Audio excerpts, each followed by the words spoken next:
भागात साजरा केला जातो. हिंदू धर्मानुसार हा सण श्रावण पौर्णिमेला साजरा केला जातो. त्याला नारळी पौर्णिमा असे म्हटले जाते. भाऊ आणि बहीण यांचे नाते अधिक मजबूत करण्यासाठी हा सण साजरा केला जातो. रक्षणाचा अर्थ म्हणजे रक्षा म्हणजे रक्षण आणि बंधन म्हणजे दाता. रक्षणाचा बांधलेला पवित्र दाता म्हणजे रक्षाबंधन होय. रक्षाबंधनाच्या दिवशी बहीण भावाच्या कपाळावर टिळा घालते व अक्षता घालते. त्याला ओवाळते, त्याच्या मनगटावर राखी बांधते आणि त्याला गोड खाऊ घालते. त्याच्या दुर्गंध आयुष्यासाठी प्रार्थना करते व आपल्या भावाला शुभेच्छा देते. भाऊ ही सुंदर भेटवस्तू देतो आणि रक्षणाचे वचन देतो.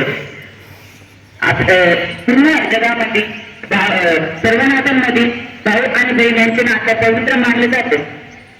रक्षाबंधनाच्या दिवशी साऱ्या महिला आपल्या देशाचे रक्षण करणारे सैनिकांकडे राखी बांधतात. त्या नक्कीच्या जगात भाऊ नोकरीसाठी बाहेर देशात सेवा केला असेल तरी बहीण इंटरनेटद्वारे कुरिअर, मेसेज, मेल या सर्वप्रथम विविध प्रकारे राखी पाठवून हा सण साजरा केला जातो. या तंत्रज्ञानाच्या युगात हा सण एकमेकांना जोडून ठेवतो, एकमेकांच्या भावना जागृत करतो. धन्यवाद. हर भाई को प्रतिज्ञा करनी चाहिए कि अपनी बहन की रक्षा करें. इसी का संदेश बताने आ रही है 7वीं कक्षा की अमृता लगड. हा प्रेमाचा नाव त्याचे राखी, बंधन हा प्रेमाचा नाव त्याचे राखी. बांधते मी भाऊराया आज तुझ्या हाती राखी, आज तुझ्या हाती राखी. सन्माननीय व्यासपीठावर विराजमान माननीय प्राचार्य, दोन्ही विभागाचे पर्यवेक्षक आणि माझ्या श्रोत्यांनो, मी अमृता लगड इतिहास 7वी ब ची विद्यार्थिनी रक्षाबंधन या उत्सवाचे महत्त्व सांगण्याकरिता आपल्या समोर उभी आहे. मित्रांनो, रक्षाबंधन हा भारतातच नव्हे तर अनेक देशातील लोकप्रिय सण आहे. हा सण श्रावण महिन्यातील पौर्णिमेला साजरा ॲक्शन.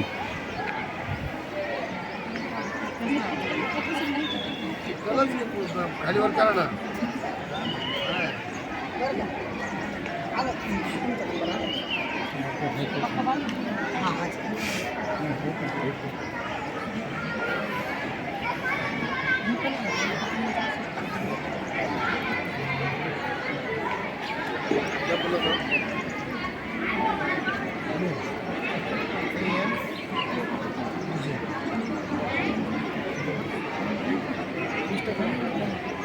हाँ.